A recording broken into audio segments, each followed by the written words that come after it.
নমস্কার, স্পটার নিউজে আপনাদের স্বাগত।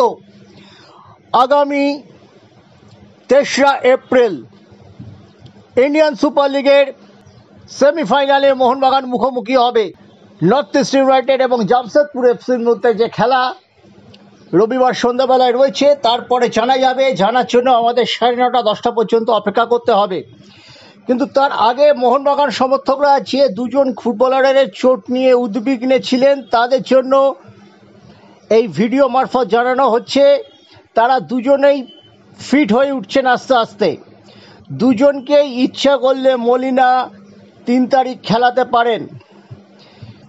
আমরা জানি জাতীয় শিবিরে একেবারে দ্বিতীয় দিনে মনবীর সিং চোট নিয়ে ফিরেছিলেন কলকাতায়। প্রথম থেকেই তিনি 45 মিনিটের একটা জিম সেশন করাতেন, বিকেলে ছিল প্র্যাকটিস।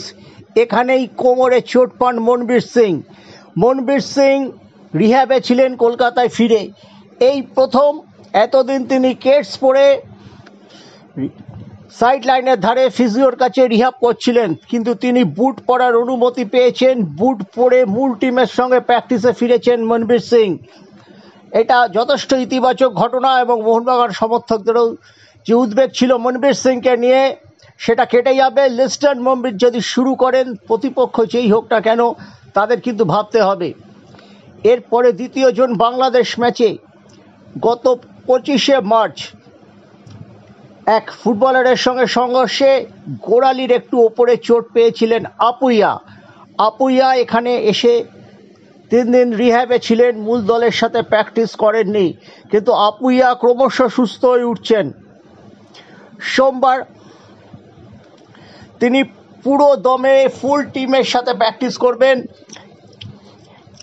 রোববার সকালে তার যা রিপোর্ট সেটা যথেষ্ট ইতিবাচক, সেই জন্য এক ঝুঁকি না নিলেও সোমবার তিনি মূল দলের সঙ্গে অনুশীলনে ফিরছেন এবং ইচ্ছা করলে মলিনা তাকে ফার্স্ট 11-এ খেলাতে পারেন।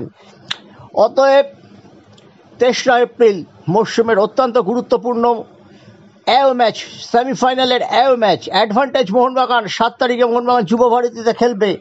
তার আগে দুজন প্লেয়ার সুস্থ হয়ে উঠেছেন, দুজনেই কিন্তু নিয়মিত প্রথম একাদশের প্লেয়ার। মোহনবাগানের কাছে রিজার্ভ বেঞ্চ শক্তিশালী হওয়ার সূত্রে প্রচুর ফুটবলার রয়েছেন। অনিরুদ্ধ থাপা রয়েছেন, সাহাল ফিট হয়ে ফিরেছেন প্র্যাকটিসে, কোনো অসুবিধা নেই যদি আপুইয়া খেলতে না পারেন। কিন্তু আপুইয়া খেললে মোহনবাগানের দলের রক্ষণের বাঁধন যে অনেক বেশি থাকে সেটা আমরা অতীতে দেখেছি, এবং বারবার এই জায়গাটায় দুই প্রাক্তন বিশেষজ্ঞ ফুটবলার মানস ভট্টাচার্য এবং দেবাশিস মুখার্জি বারবার এই জায়গাটায় কথা কিন্তু বারবার বলেছেন।